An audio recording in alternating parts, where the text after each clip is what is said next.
Yeah. Kelson Café, diretamente do Candembe, onde a história nunca morre.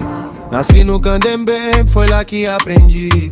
Mesmo sem muito, nunca desisti. As ruas conhecem cada passo meu. Foi Deus que guiou tudo que aconteceu. Aqui tem guerreiro, mulher batalhadora, juventude sonhando com a vida melhor. Entre risos e luta, seguimos de pé, com coragem no peito e muita fé.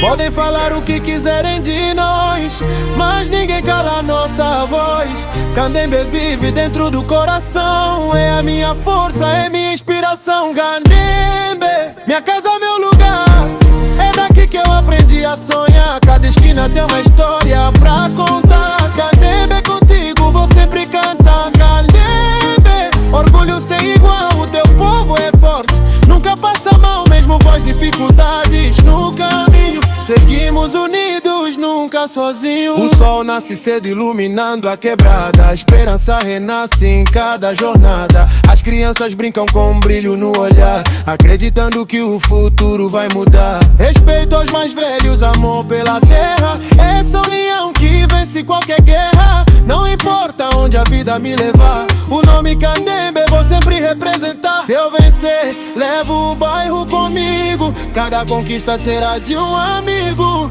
Porque quem nasce aqui nunca esquece. Candembe é raiz que fortalece. Candembe, minha casa, meu lugar, é daqui que eu aprendi a sonhar com orgulho.